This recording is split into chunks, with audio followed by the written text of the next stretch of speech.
রাতের খাবার শেষ হয়েছে সবেমাত্র, এশার আজান পড়েছে অনেকক্ষণ আগে। পূর্ণা, পদ্মজা ও লাবণ্যকে পেয়ে পুলকিত, আনন্দ বয়ে যাচ্ছে মনে।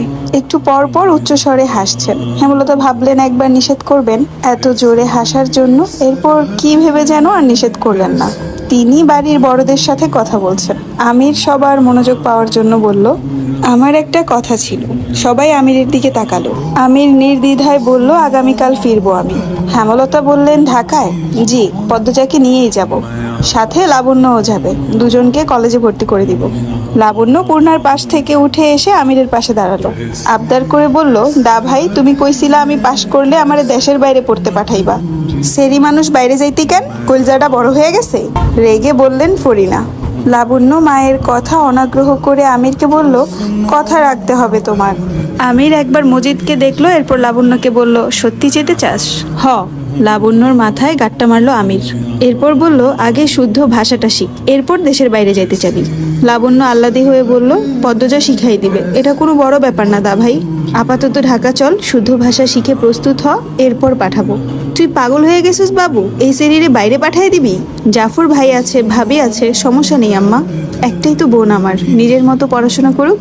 ফরিনা বিরক্তিতে কপাল কুঁচকে তাকিয়ে আছেন। মজিদ কিছুই বলছেন না, চুপচাপ দাঁড়িয়ে আছেন। মানে তিনিও আমিরের দলে, তাহলে আর কথা বলে কি হবে? এই সংসারে এমনিতেও তার দাম নেই, কেউ কথা শোনে না, নিজের মতোই বকবক করেন। ফরিনা উঠে চলে যান। হেমলতা উঠে বললেন, কালকেই চলে যেতে হবে? 2-3 দিন পর হবে না? আমির নম্রভাবে বলল, না আম্মা, আমি 8 বছর হলো ঢাকা গিয়েছি। এর মধ্যে প্রথম 3 মাসের মতো গ্রামে থেকেছি।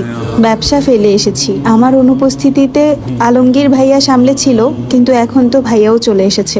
তাছাড়া আমার ব্যবসা আমারই সামলানো উচিত, তাই দ্রুত যেতে হবে। আপত্তি করবেন না?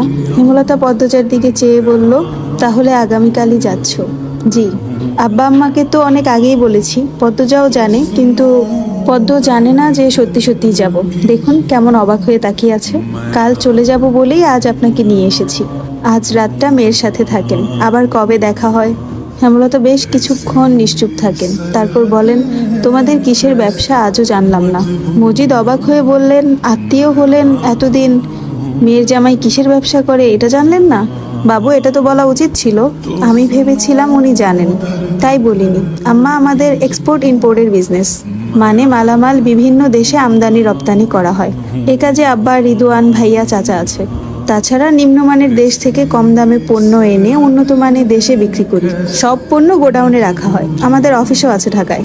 অফিসের সব কাজ আমাকে সামলাতে হয় বলে বলতে পারেন আমারই সব। অনেক বড় ব্যাপার, হেসে বললেন হেমলতা। তিনি জানতেন না আমির এতটা বিত্তশালী। এক্সপোর্ট ইম্পোর্ট বিজনেস কম কথা নয়, এই ব্যাপারে মোটামুটি তিনি জানেন। কলেজে থাকাকালীন পড়েছিলেন।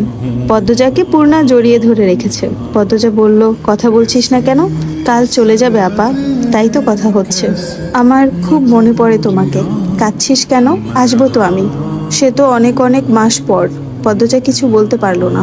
হেমলতা কথা বলছেন আমির আর মজিদের সাথে। খলিল আলমগীর নীরব দর্শক হয়ে বসে আছে। বিকেল থেকে রিদওয়ানের দেখা পাওয়া যাচ্ছে না। পদ্মজা হেমলতার উপর চোখ রেখে পূর্ণাকে জিজ্ঞাসা করলো, আম্মা খুব শুকিয়ে গেছে রে, খায় না? না, মাঝে মাঝে সারাদিন পার হয়ে যায়, তবুও খায় না। জোর করে খাওয়াতে পারিস না? ধমক মারে, শোনে না কথা। আম্মা ঘাড় তেরা। ঠিক বলছো।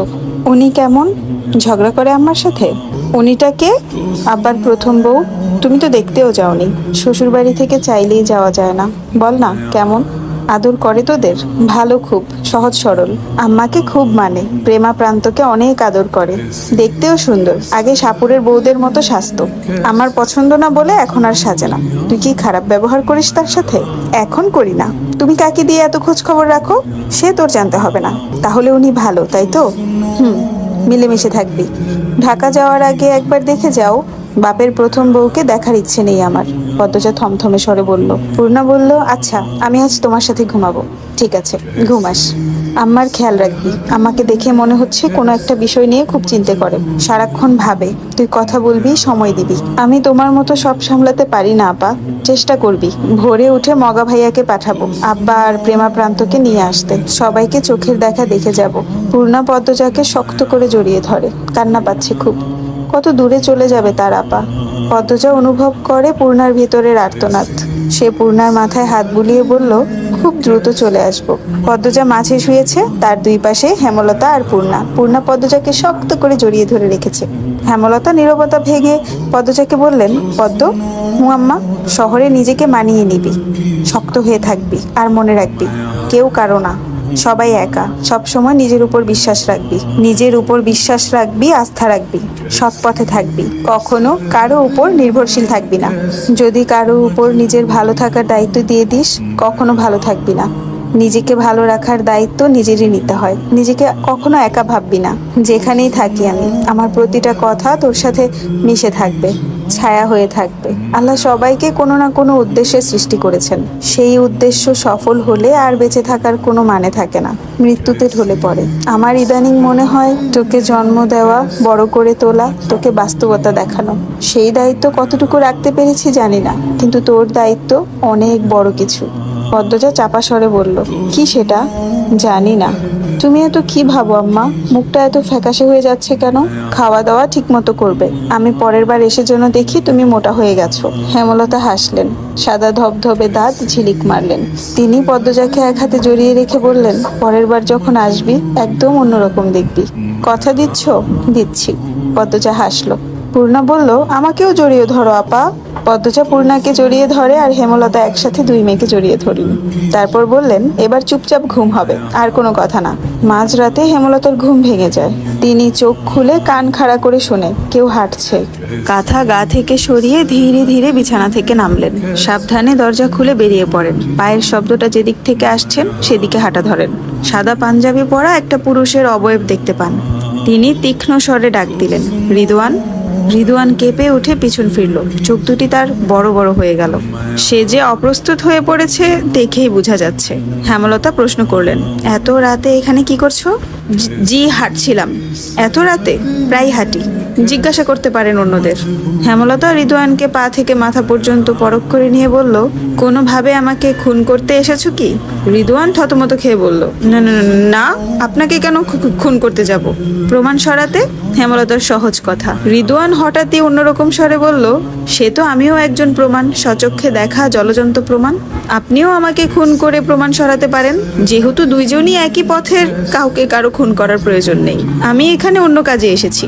হেমলতা কঠিন চোখে তাকায়, পরপরই চোখ শীতল করে নিয়ে বললেন, শুভরাত্রি। রিদওয়ান হেসে হেলে দুলে হেঁটে চলে যায়। হেমলতা ঘরে ঢোকার জন্য একটু দাঁড়ান। হাঁটার পূর্বেই তিনি শরীরের ভারসাম্য হারিয়ে পড়ে যান। ভাগ্যিস আওয়াজ হয়নি। তিনি হাতের ভর দিয়ে ওঠার চেষ্টা করেন। বাম হাতের মাংসপেশি শক্ত হয়ে আছে, হাত নাড়াতে কষ্ট হচ্ছে। ভর দিয়ে ওঠা আরো কষ্টদায়ক। তিনি ওভাবে বসে থাকলেন আরো অনেকক্ষণ।